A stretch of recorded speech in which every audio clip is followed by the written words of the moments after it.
Bismillahirrahmanirrahim. Assalamualaikum warahmatullahi wabarakatuh. Alhamdulillahirrabbilalamin. Wassalatu wassalamu ala ashrafil anbiya'i wal mursalin Sayyidina Muhammadin wa alihi ajma'in. Amma ba'du. Pemirsa yang berbahagia, hari ini alhamdulillah kita bertemu dalam acara kajian Ramadan dengan tema pendidikan anak berbasis hati atau kalbu. Pendidikan anak merupakan hal terpenting yang harus kita lakukan karena anak merupakan buah hati kita, anugerah Allah yang paling berharga untuk kita didik, untuk kita bina sehingga menjadi generasi penerus yang akan bertanggung jawab untuk menghadapi kehidupan di dunia ini, kehidupan yang baik di dunia dan kehidupan yang baik di akhirat. Relevansi dengan bulan Ramadan adalah pada bulan ini merupakan pendidikan yang sangat baik untuk hati. Kenapa demikian? Karena di Ramadan anak diajarkan untuk berbuat jujur, kemudian bersabar, kemudian menaati apa yang seharusnya dilakukan. Pemirsa yang berbahagia, ketika kita melakukan pendidikan, maka apa yang harus didahulukan terlebih dahulu dalam pendidikan itu? Pendidikan dengan kata lain merupakan pembelajaran yang merupakan proses perubahan tingkah laku atau proses perubahan kepribadian yang harus dilakukan dan dialami oleh seorang anak. Di dalam pembelajaran tentu ada tujuan, kemudian ada media, kemudian juga ada materi dan ada evaluasi. Nah, pemirsa yang berbahagia, apa tujuan pendidikan anak sebenarnya? Tadi sudah dipaparkan bahwa tujuan pendidikan anak merupakan perubahan sikap, perubahan tingkah laku, perubahan kepribadian yang kita inginkan dari anak, sehingga cita-cita kita seperti di surat Al-Furqan dikatakan bahwa kita menginginkan anak menjadi qurrata a'yun, menjadi imam untuk para mukmin lainnya, itu akan tercapai.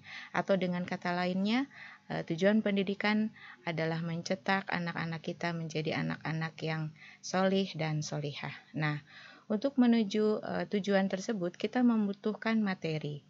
Materi ajar yang harus kita berikan kepada anak apa? Al-Quran sudah memberikan materi itu para pemirsa sekalian. Apa itu materinya? Ada di surat Luqman dari ayat 13 sampai ayat ke-19. Syarat sekali pendidikan di situ. Ada tentang tauhid. Ketika kita memberikan materi ketauhidan atau materi keesaan Allah, kita bisa mengenalkan Allah lewat alam sekitar, lewat dirinya sendiri. Dia ada, dia menikmati kehidupan dan sebagainya. Itu karena siapa? Karena Allah. Nah, disitulah kita berperan penting untuk mengenalkan Allah sejak dini kepada mereka. Tentu mengenalkan itu dengan hati, tidak hanya dengan retorika, tidak hanya dengan kata-kata atau konseptual belaka. Bagaimana mengenalkan Allah dengan hati? Ajak anak berkomunikasi dengan Allah. Bagaimana cara anak berkomunikasi dengan Allah? Maka ajaran yang kedua berikutnya adalah dengan ibadah. Ibadah apa yang mengajarkan anak untuk selalu berkomunikasi dengan Allah? Yaitu ajaran sholat. Kita mengenalkan sholat, baik sholat yang fardu, yang wajib, 5 waktu maupun sholat yang sunnah. Kenapa demikian Ibu para pemirsa sekalian?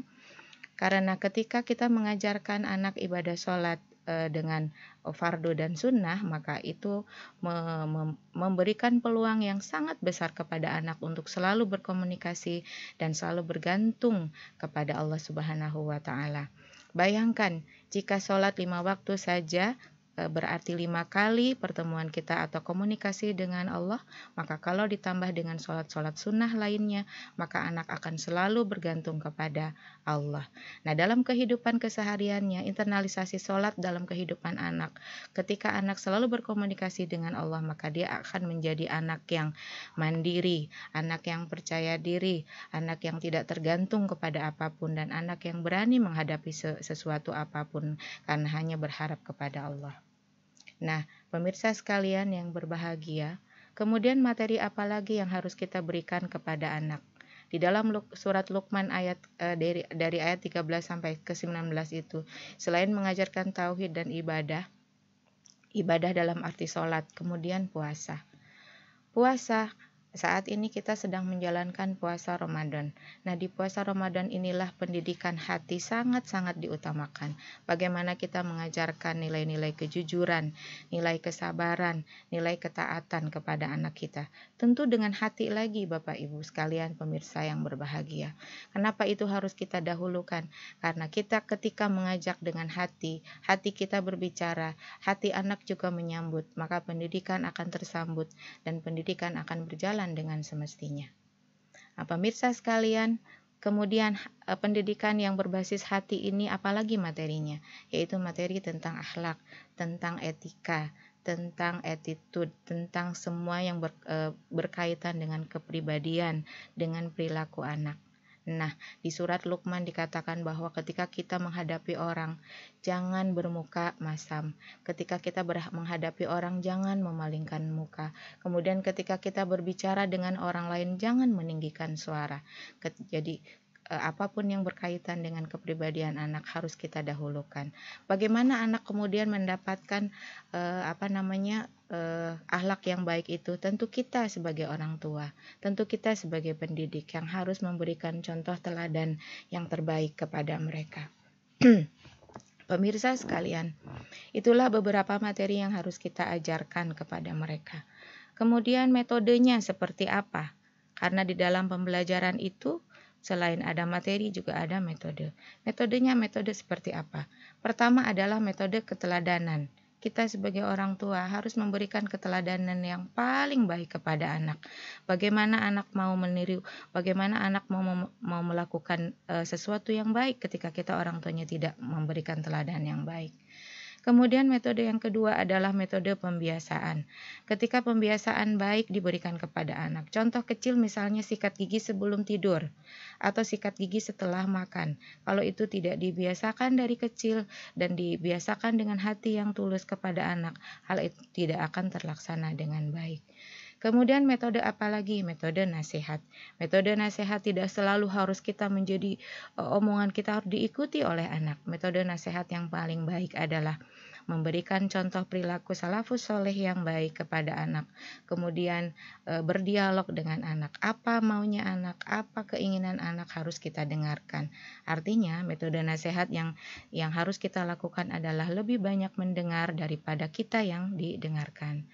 Kemudian metode apa lagi? Metode hukuman. Metode hukuman yang harus diberikan kepada anak adalah hukuman yang memberikan pelajaran. Dan terakhir adalah metode sanksi, metode pengawasan. Metode pengawasan seperti ini yang harus diberikan kepada anak, artinya berilah anak kepercayaan, berilah anak keluasan untuk berekspresi dan sebagainya.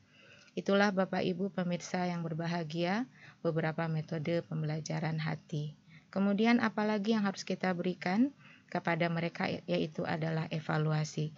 Evaluasi merupakan rangkaian terakhir dari setiap pembelajaran. Di situ Bapak Ibu akan melihat bagaimana anak berhasil atau tidaknya menjadi anak yang soleh dan solehah sesuai dengan harapan yang Bapak Ibu selalu doakan, selalu munajatkan kepada Allah Subhanahu wa Ta'ala.